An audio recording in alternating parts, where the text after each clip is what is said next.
আমার আব্বাজান একটা কামের কাম করিস, সেটা হইলো গিয়ে বাড়ি যেয়ে দেখি গাছিখানি শস্য গাছ লাগাইতে হয়েছে, আর তাতে কি ফাইন ফুল ফুটি রয়েছে। দিয়ে লোভ সামলাতে পারলাম না, দৌড়ই চলে গিস করলাম সে ফুল তুলতে। আরে ফুল তুলতে পারিনি, ওদিকে আড্ডা ফাটার মধ্যে আবার বাটা কষা শুরু করে দিস। মানে কি কব, কেউ আবার কই না জন্য বুগো তোমার এই ফাটাই মুছে দুটো ভাত খাতি দিবা। দেখো এসব আর এমন সম্ভব হবে না, যাওয়ার তা পরের বার, বুঝতে পারি চাও। তো এই যে দেখে যাও, দেখলি কান্না লোভ লোভ লাগবে কদিন দেয়। এই যে হ্যালো এভরিওয়ান, আসসালামু আলাইকুম, কিরাম আছো তোমরা সবাই। এই যে বাড়ি যেই দেখতিস বাড়ির সামনে এরকম শস্য ফুল গাছে কি পরিমাণে শস্য ফুল ধরিস। তো এই দিয়ে লোভ সামলাতে পারিনি, এই যে দেও ফুল তুলিয়ে নিয়ে আবার একটু ফটোশ্যুটও করে নিস। আর আমায় গিয়ে ফুল বাগানে যে কি পরিমাণে মানুষ ফটোশ্যুট করতে এসতেছে তা তোমরা না দেখলে বিশ্বাস করবে না। এই আমি আর আমার বড়াফা গেলাম, যাই দেখো এই যে একটা বাটি ভর্তি করে তুলে নিয়ে আসি। তো আইনে তারপরে কি করলাম, নিয়ে করলাম আবার আমরা খুলনায় চলে আইসি, মানে টুলি টুফলা বাইন্দে একদম নিয়ে চলে আইসি। তো এই যে মা আবার কটা কুচি চিংড়ি দিয়ে দিল, তো এই কুচি চিংড়ি কটারে প্রথমে ভালো মতো ধুয়ে কড়াইয়ের মধ্যে একটু বাইজে নিছি। আর এই যে দেখো সেই শস্য ফুল কাটারে করলাম ভালো সুন্দর ফাইন করে ধুয়ে নিস। আর এইখানে একদম কাঁচা পেঁয়াজ আর মরিচ দিছি। আমার আফা আবার কইলো কি এতে কোনো তেল মেল কোনো কিছু দেওয়ার দরকার নেই, খালি এই শস্যর ফুলটা মানে একটু পানিটা কোনো রকম একটু শুয়োই নিতে হবে, বুঝতে পেরেছ, মানে যাতে কোনো পানি টানি না থাকে। তো কাঁচামরিচ পেঁয়াজ আর এই শস্যর ফুল দিয়ে এর মধ্যে রসুনও দিলাম, দিয়ে এরকম ভালো করে নেড়ে সাইডে মানে একটা সুন্দর মানে শুয়োই নিতে হবে। তেল দিলে হবেন কি এর কালারটা নষ্ট হয়ে যাবেন, বুঝছো, তাই তেল মেল কোনো কিছু আর দিইনি। না জিরাম কালার সেইরকমই কালার আছে।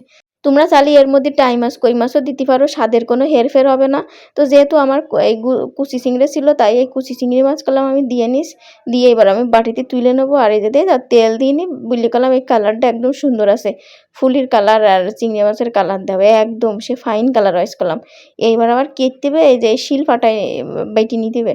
বাইটি নেওয়ার জন্য এবার আমি শিল পাটাটা ভালো করে দিয়ে নিলাম।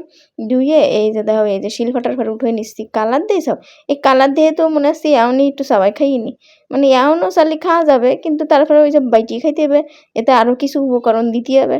তো আমি এর মধ্যে একটা জিনিস দিতে ভুল করে ফেলাইলাম, সেটা হচ্ছে আমার আফা কইলো কি এর মধ্যে কটা কাঁচা সর্ষে দিস কেন, তাহলে আরও বেশি স্বাদ লাগবেন।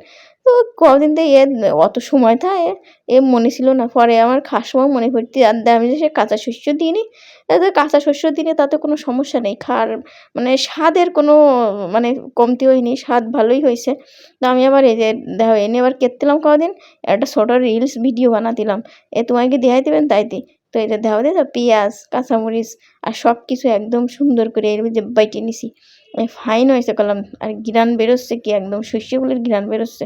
তো এরপর যেটা দিতে হবে সেটা হলো একদম রাঁধুনি খাঁটি সর্ষের তেল দিয়ে দিতে হবে। তো এই যে দাও এবার আমি আর এমনি একটু খাঁটি সর্ষের তেল দিয়ে নেবো।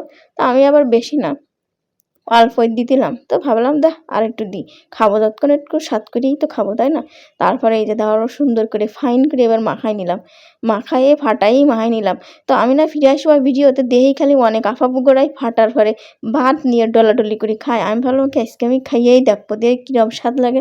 তো সত্যি সত্যি করলাম, আমি গেলাম অল্প কটা খাই দিলাম। আরে লোভ তো সামলাতে পারতিস না, তাই আবার কী করবো, তা আগে ভাগে একটু বত্তাও খাই নিলাম। তারপরে এই যে এই বত্তাটা বাটিতে উঠোই থুয়ে আমি একটু বত্তা থুয়ে ইয়ার পরে করে বাদ দিয়ে খাই নিলাম, সে বিশ্বাস করে সেই মজা লাগিল। আমি আগে যদিও কোনদিন খাইনি, তোমরা চালিয়ে খাই দেখতে পারো বাসায়। তো ফাইন হয়েছে কলাম।